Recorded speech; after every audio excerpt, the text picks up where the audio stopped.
दोस्तों कहते हैं जब औरत अपने डर से ऊपर उठ जाती है तो उसके भीतर की देवी जाग जाती है। और यही हुआ अहाना के साथ। वो अहाना जो कभी चुप रहती थी, जो हर बार दूसरों की गलती की सजा खुद भुगतती थी, अब पहले जैसी नहीं रही। अब उसके पास उसकी सासू माँ दुर्गा देवी का आशीर्वाद था और दिल में एक नई हिम्मत। अर्जुन के दिल में डर बैठ गया था। डर कि कहीं अहाना अब उसे नज़रअंदाज ना कर दे, कि कहीं उसकी पत्नी अब उसकी पकड़ से आज़ाद न हो जाए। उसने कोशिश की अहाना को रोकने की, समझाने की, लेकिन तभी दुर्गा देवी ने बीच में आकर वो कहा जो किसी माँ के दिल से निकली सीख होती है। अगर तू अपनी पत्नी की इज्जत नहीं करेगा अर्जुन, तो एक दिन उसे खो देगा। वो तेरे जीवन की नींव है, बंधन नहीं। अर्जुन पहली बार खामोश हो गया। उसके भीतर कहीं कुछ टूट कर जुड़ने लगा। उसने महसूस किया कि उसकी माँ और पत्नी दोनों उसकी भलाई चाहती हैं, बस उनके तरीके अलग हैं। उधर बुआ जी की सारी साजिशें एक एक कर मिट्टी में मिल रही थी।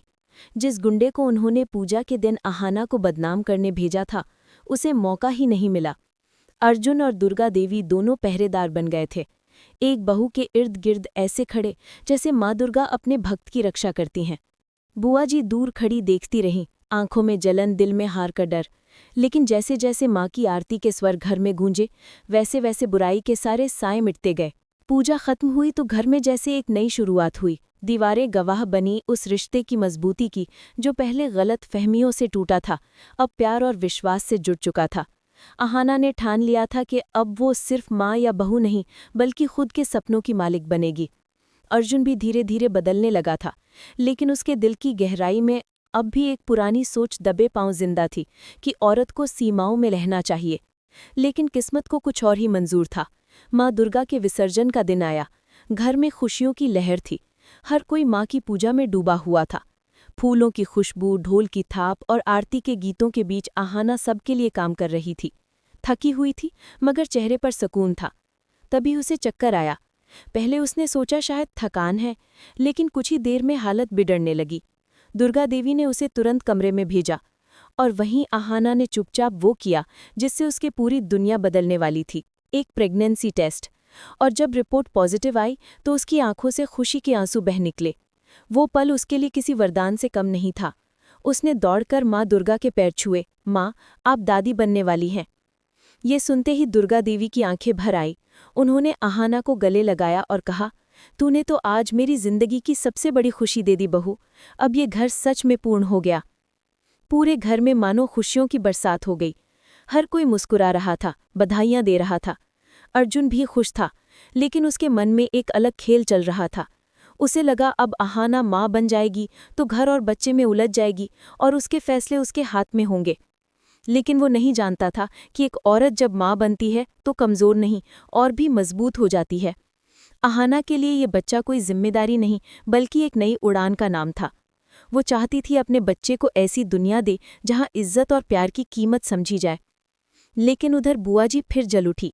उन्हें लगा अब ये लड़की हमेशा के लिए इस घर की रानी बन जाएगी। इसीलिए उन्होंने फिर से एक गंदी चाल चली। उन्होंने उसी गुंडे को फिर से भेजा जो पहले भी अहाना पर बुरी नज़र डाल चुका था। मगर इस बार वक्त ने करवट ली। जैसे ही वो आदमी पूजा के बीच अहाना के पास आने की कोशिश करता है, दुर्गा देवी की नज़र उस पर पड़ती है। उनकी आंखों में आग भर जाती है, जैसे माँ दुर्गा खुद उतर आई हों। वो तुरंत आगे बढ़ती हैं और इतनी तेज आवाज में कहती हैं, रुक जा, इस घर की बहू पर नजर डालने की हिम्मत की कैसे? पूरा माहौल सन्नाटे में बदल जाता है। वो आदमी डर के मारे भाग खड़ा होता है। अर्जुन भी सब समझ चुका था।